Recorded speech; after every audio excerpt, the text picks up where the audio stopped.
Hello, this is Anjana with the Jurassic Coast Trust and welcome to my Jurassic studio at home. Today we're going to be doing some Christmas crafts and I'm going to show you how to make some fabulous dinosaur decorations for your Christmas tree using salt dough. To make your salt dough you'll need a few ingredients. You'll need 1 cup of salt, 1 cup of plain flour, half a cup of water, a mixing bowl and a wooden spoon, and a baking tray that's been lined with greaseproof paper. Oh, and you'll also need some fabulous cookie cutters as well.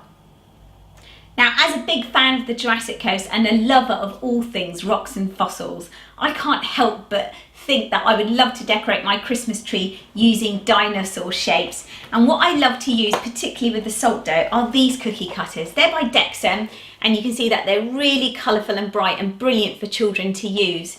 They're really great because you get 5 different choices of reptiles. If I open the box, which is beautifully packaged, you'll see that there are 5 different choices. What I love is that you've also got a flying reptile, so you've got a pterodactyl, you've got a triceratops here in the middle, you've got a stegosaurus, a diplodocus, and also a T-Rex. And the Dexam cookie cutters are easy to clean. You just hand wash them and dry them on the drying rack in your kitchen.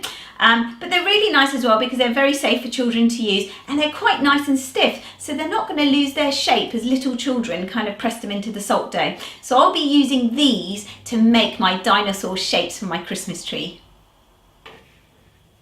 So first up, we're going to make our salt dough, and it's quite simple really, and if you've got a child with you at home who wants to get stuck in, I would definitely have fun with them doing this. We're going to mix all of our dry ingredients together. So that's this 1 cup of flour here. It's plain flour, it doesn't have to be very expensive, you can just buy any cheap flour. Also salt, just table salt, that free running salt will do. So I'm just going to pour that in and give it a good old mix. And then very slowly and very gradually, just pour in your half a cup of water. And it's going to get to a point where you're going to need to use your hands to knead it into a dough. Jug of water, and I'm going to slowly pour it in and just mix it up. So come back in a few moments when I would have kneaded up the dough and it'll be ready to roll.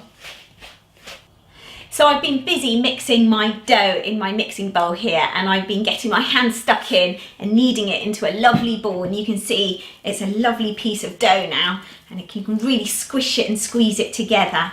And it's almost ready to roll out and have the cookie cutters pressed into it, which is the most exciting bit really. Now I'm also kind of using a rolling pin just to get a lovely flat surface, but really if you just wanted to press it out with your fingers, that would also be fine. I've also got a little bowl of plain flour as well, just to dust the surface in case it gets a bit sticky.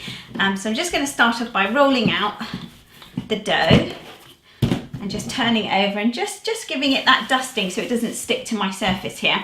And the lovely thing about these cookie cutters is that I think the variety, and what excited me most when I saw them, was the flying reptile. And that makes me think of Mary Anning, because it was on the Jurassic Coast that she found a Dimorphodon, which was one of the first flying reptiles that anybody had ever found. And I think that's why I like these Dexam cutters so much, because they're so unusual to have included the pterodactyl. That just makes me excited really. And now we've got the really exciting job of pressing our cookie cutters into the dough.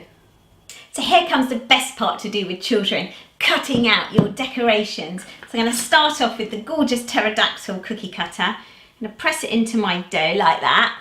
Just press down quite hard and shake it around a bit just to get it loose from the dough, and pull it out, and it just looks fabulous. It's so effective. You can use the whole selection of the dinosaur cookie cutters to make your decorations. So our dinosaur decorations are almost complete. There's just one more thing to do, and that's to put a little hole in the dinosaur themselves so we can thread our ribbon through and hang them on the tree. I'm using a plastic straw like this just to make that little hole, and what you do is you just poke it through the dinosaur, either in the eye socket so it looks like an eye, or in the body itself, and that basically means it's going to be ready to hang out once it's out the oven. You have to ask a grown-up to put the oven on for you. That will be about 100 degrees, and they have to bake for 60 minutes. And then once that's finished, we have to let them cool down very thoroughly, and then they'll be ready to paint. My dinosaur salt dough decorations are out of the oven and they've had a chance to cool down and harden. Now of course, here's the best bit, it's to paint them in whatever colours you like. The best paints to use for these types of decorations are acrylic paints, and I've gone for very traditional kind of Christmassy colours like silver and gold, and of course if you've got some glitter paint you can paint over your decorations as well, and that will give it a little bit of sparkle on your Christmas tree. So I've already started painting some of my decorations. Here's this one. This is a Triceratops in gold and he looks absolutely brilliant.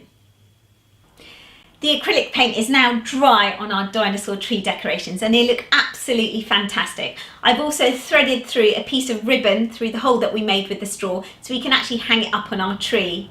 Now Dippy looks absolutely amazing because I've painted him with silver acrylic paint, giving him a wash with glitter paint as well, and did a few bits of markings with gold paint.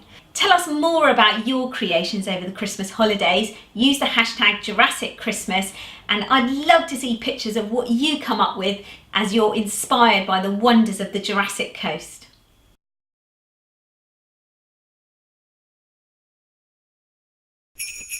Why not join the Jurassic Coast Trust and help to protect and conserve this incredible coastline?